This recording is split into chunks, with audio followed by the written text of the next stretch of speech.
मैं मर्यादा पुरुषोत्तम भगवान श्री राम की पावन जन्मभूमि अयोध्या से तपस्वी छावनी पीठाधीश्वर जगत गुरु परमहंस श्री आचार्य लगातार मुझे जान से मारने की धमकियां मिल रही हैं। अभी कुछ ही दिन पहले मुझे जान से मारने की धमकी मिली थी, जिसकी सूचना मैंने तो प्रशासन को दिया था।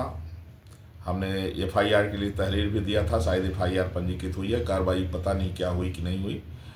और अभी फिर जो है तो 29 तारीख को रात्रि में 9:26 पर किसी ने कॉल करके धमकी दिया कि तुम हिंदू राष्ट्र बनाने की बात करते हो, और तमाम गालियां बका।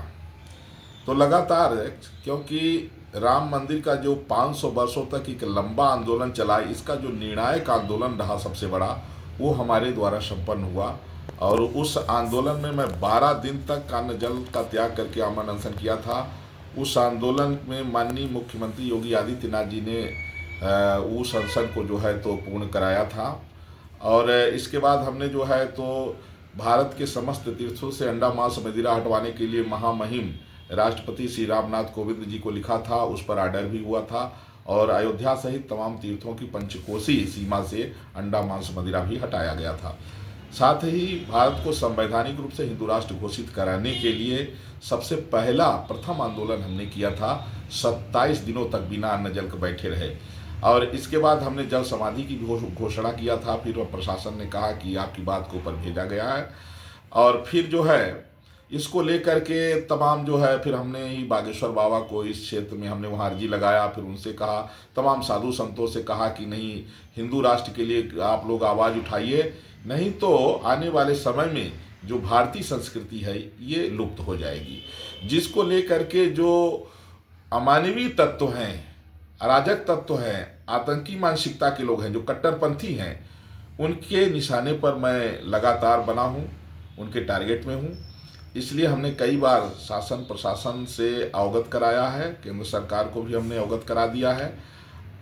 कायदे से मुझे Z+ सुरक्षा की आवश्यकता है। अगर ऐसा जो है जल्दी नहीं हुआ तो अगर कोई अनहोनी घटना घट जाती है तो मौजूदा प्रशासन और प्रदेश सरकार और केंद्र सरकार, ये तीनों इसके जिम्मेवार होंगे। क्योंकि हम लोग राष्ट्रहित में जीते हैं और देश हित के लिए निस्वार्थ भाव से हम लोग को कोई वेतन नहीं मिलती है, लेकिन हम लोग देश हित के लिए, जनहित के लिए निरंतर कुछ न कुछ करते रहते हैं। और अपना जो सुझाव होता है वो यहाँ से लेकर के और केंद्र तक वो सुझाव सुना जाता है, माना जाता है। लेकिन मुझे इस बात से आश्चर्य है कि पता नहीं क्या हो गया है कि इतना मेरे ऊपर जान का खतरा है, बार बार जान से मारने की धमकी मिल रही है, फिर भी मेरी सुरक्षा नहीं बढ़ाई जा रही है। आशा करता हूँ कि यहाँ के जो प्रशासन है, प्रदेश सरकार है, केंद्र सरकार है, इसको गंभीरता से लेंगे। जय श्री राम। अगर आप ये वीडियो YouTube पर देख रहे हैं तो हमारे चैनल को सब्सक्राइब करें और बेल आइकन को दबाना ना भूलें। अगर आप Facebook पर ये वीडियो देख रहे हैं तो हमारे पेज को लाइक करें।